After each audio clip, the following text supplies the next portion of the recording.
All right, welcome. Today, we're decoding one of the most iconic symbols in all of medicine, the electrocardiogram, or as pretty much everyone calls it, the ECG.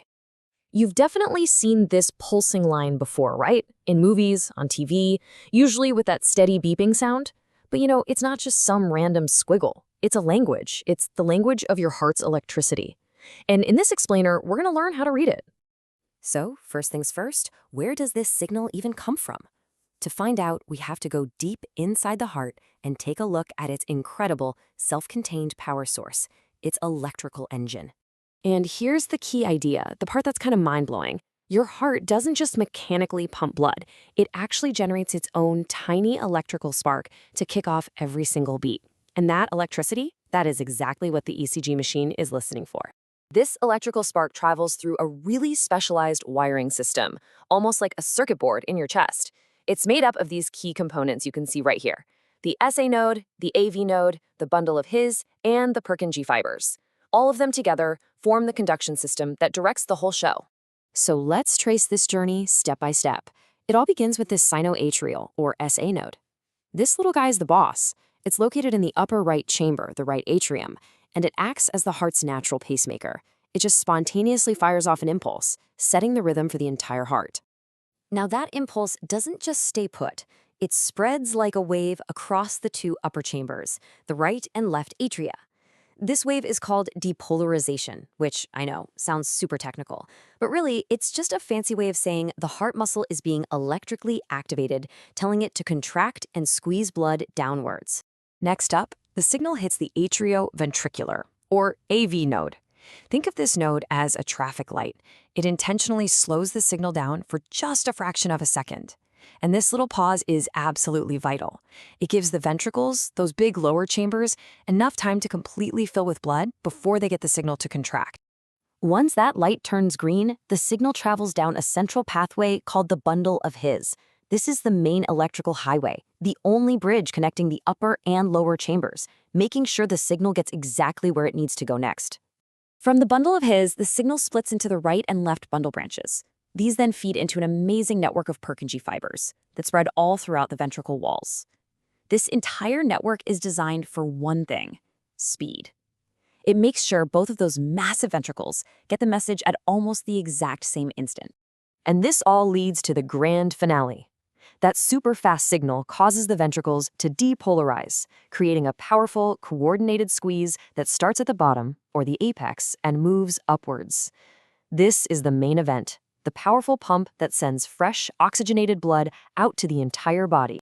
So we've got this incredible electrical journey happening inside our chests 60 to 100 times a minute. The next question is, how in the world do we eavesdrop on it from the outside? We do it using something called a lead. Now, a lead isn't just a wire, it's a specific perspective. The best way to think of it is like setting up multiple cameras all around the heart.